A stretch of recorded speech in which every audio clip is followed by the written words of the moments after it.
Praise the lord. మన ప్రభువును రక్షకుడైనటువంటి యేసుక్రీస్తు వారి నామంలో అందరికీ శుభాభివందనాలు. దేవుడు మరీ ఉదయకాలాన్ని ఇచ్చాడు ప్రియులారా. ప్రతి ఉదయకాలం మనం వాక్యమును వింటున్నాం. తద్వారా అనేక మంది కూడా షేర్ చేస్తూ ఉన్నాం. ఇంకా ఎవరైనా షేర్ చేయవలసి ఉంటే షేర్ చేయండి.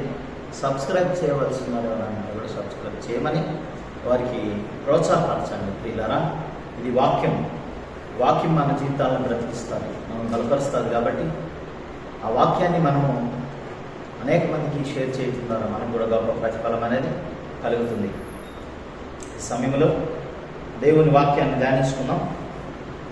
రోజు ప్రత్యేకంగా దేవుడు ఏర్పాటు చేస్తున్న కృపావాక్యము వాక్యాంశం మనం గమనించిన అక్రమము విస్తరించు చేత అనేకుల్లో ప్రేమ చల్లారు. అక్రమము విస్తరించుట చేత అనేకులలో ప్రేమ చల్లారు.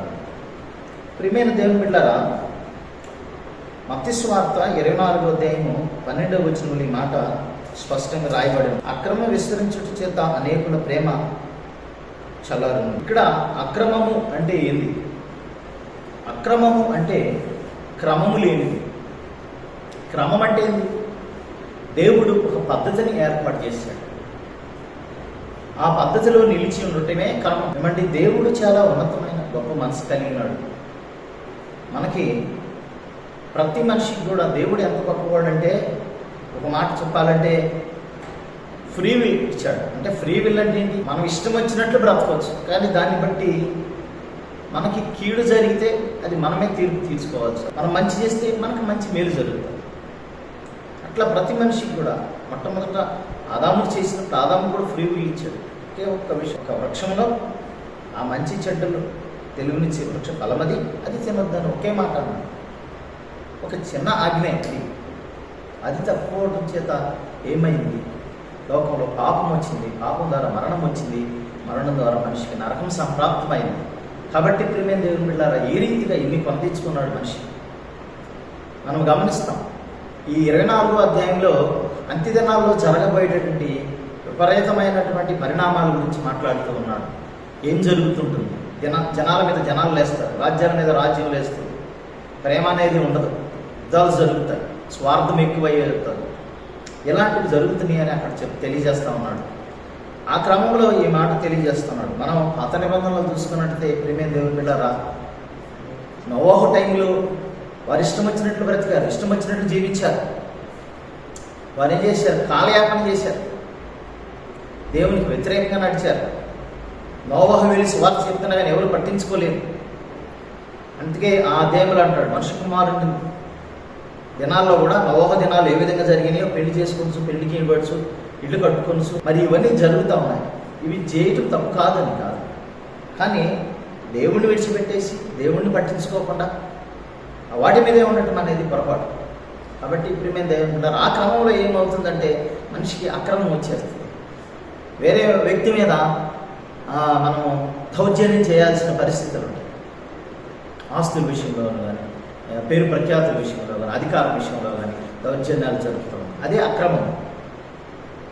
అందుకని అక్రమం ఉన్న చోట ప్రేమ ఎట్లా ఉంటుంది? ఇంకా ఇప్పుడు నేటి దేశాలు పక్కన దేశాలే బాంబులు వేసుకుని చంపుకుంటున్నారు. దానికి కారణం ఏంటి? ప్రేమ లేదు, ప్రేమ పెట్టారు. కాబట్టి ఆ ప్రేమ లేకపోవడం చేతనే అలాంటి పరిస్థితులు జరుగుతాయి.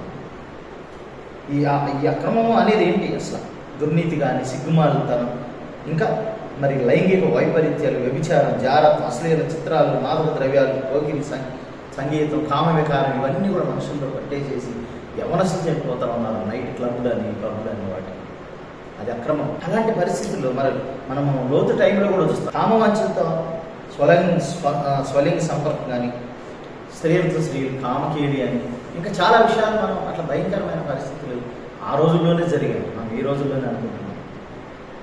మరి అలాంటి పరిస్థితులు దేవదూతలు వచ్చే కూడా వారితో పాపం చేయాలని వాళ్ళు అంటారు. అంత భయంకరమైన పరిస్థితులు జరిగినాయి ఆ రోజు. వాళ్ళలో అంత దురాగతం ఉంటుంది. మన నేటి దినాల్లో అలాంటి పరిస్థితులు మనం చూస్తున్నాం. ప్రతి పరిస్థితి మనం గమనించినట్లయితే స్వార్థం ఎక్కువైపోయింది, ప్రేమ లేదు, దయ లేదు, కనికరం లేదు. అలాంటి రోజుల్లో ఉన్న మనకు వాక్యం అవసరం, దేవుని మాటలు అవసరం, దేవుడు ఏర్పాటు చేసిన క్రమం అవసరం. ఆ ఆ క్రమాన్ని బట్టి మనం నడుచుకుంటే ఖచ్చితంగా ప్రజలకు ఉపయోగపడతాం. తద్వారా సమాజం మారుతుంది, సంఘం మారుతుంది, సంఘం క్షేమంగా ఉంటుంది. తద్వారా ఎత్తబడి గుంపులో మనం మన ప్రియులు అందరూ. కాబట్టి ఈ దినాల్లో మనం చేయాల్సింది, యేసు ప్రభువు వారు మొట్టమొదటి ఈ లోకానికి వచ్చినప్పుడు ఏ మాట అయితే చెప్పాడో ప్రేమ గురించి, ఆ ప్రేమ సిద్ధాంతాన్ని మరలా మనం ఎస్టాబ్లిష్ చేయాలి, కలిగి ఉండాలి. శాశ్వతమైనది ప్రేమ అనేది. ఈ ప్రేమ అనేది మనలో, మన కుటుంబాల్లో, మన సంఘాల్లో, మన మధ్య ఎప్పుడైతే నిలిచి ఉంటుందో అక్రమం ఆటోమేటిక్ వెళ్ళిపోతుంది. వాక్యం ఎందుకు చెప్పాడు? ప్రేమ చల్లారుతుందండి. ప్రేమ చల్లారుతుందని ముందు హెచ్చరిక చేశాడు. కాబట్టి ప్రేమ చల్లారకుండా చూసుకోవాల్సిన బాధ్యత మన మీద ఉంది. మనం ఆ రీతిగా ప్రేమ కలిగి ఉంటాం, ప్రయాసపడతాం. దేవుని రాజ్యాన్ని విస్తరింపజేసి అనేక మందిలో నీతి విలువలు, న్యాయమైన విలువలు, పరిశుద్ధమైన విలువలు తీసుకువెళ్దాం. తద్వారా సమాజాన్ని బాగుపడేటట్లు దేవునికి ప్రార్థన చేద్దాం. సంఘం దీవించబడేటట్లు, అనేక మందికి సంఘం ఆశీర్వాదం ఉండేటట్టు ప్రార్థన చేద్దాం. దేవుడి కొద్ది వాక్యం దీవించుగా ఆమె ప్రార్థన చేసుకున్నాం. మమ్మల్ని మిక్కిలుగా ప్రేమించిన మా ప్రియ పరలోక తండ్రి, జీవాధిపతి, మీకు వందనాలు. నేటి దినాలు అనేక భయంకరమైన పరిస్థితులు జరుగుతూ ఉన్నాయి. ఆయన చిన్నపిల్లల నుంచి యవ్వనస్తుల వారికి, వృద్ధుల వరకు అందరూ చెడిపోయి ఉంటున్నారు. వ్యర్థమైన కామ విలాస కోరికలు తీర్చుకోవడానికి చట్ట కార్యములు, అశ్లీలమైన చిత్రాలు, భయంకరమైన పరిస్థితుల్లో ఉన్న ప్రజలు ఉంటున్నారు. అది అక్రమం. కాబట్టి మనుషుల్లో ప్రేమ లేదు. అలాంటి ప్రేమను మనకు తిరిగి ఎస్టాబ్లిష్ చేయాలంటే మీ వాక్యమే మాకు సత్య ప్రామాణికం. ఈ వాక్యం ద్వారా అది చేయగలుగుతాం. కాబట్టి ఈ వాక్యాన్ని మాలో, ఆ ప్రజల్లో ఎస్టాబ్లిష్ చేయండి ప్రభా. మేము ప్రతి వారి దగ్గర మీ స్వార్థ పరిచయం వాక్యాన్ని తీసుకెళ్ళి వారందరం కూడా మీ వాక్యాన్ని బోధించడం బట్టి ప్రభు మాకు అనుగ్రహించండి. నువ్వు బలపరచండి. మా ప్రియుల్లో ఆయన తృణీకారమైన పరిస్థితులు ప్రభా, అక్రమమైన పరిస్థితులు తొలగించి ప్రేమను ఆయా స్థిరపరిచేటట్టు ప్రభు చూపించి మన యేసు పరిశుద్ధనం అడిగి పెట్టుకుని ప్రార్థన చేస్తున్నాం తండ్రి. ఆమె మన తండ్రి అయిన దేవుని ప్రేమ, ప్రభు అయిన యేసు క్రీస్తు వారి కృప, పరిశుద్ధాత్మని సహవాసం చేరడానికి సకల పరిశుద్ధులకు ఎల్లప్పుడూ తోడే నడిపించుకుంటారు. అందరికీ వందనాలు. నేను దేవుని పిల్లలు మరి ఒకరి కళని కలుసుకున్నాను. అప్పటి వరకు దేవుని కృపాదాయ కనికరం మీ అందరి మీద ఉండగా. God bless you.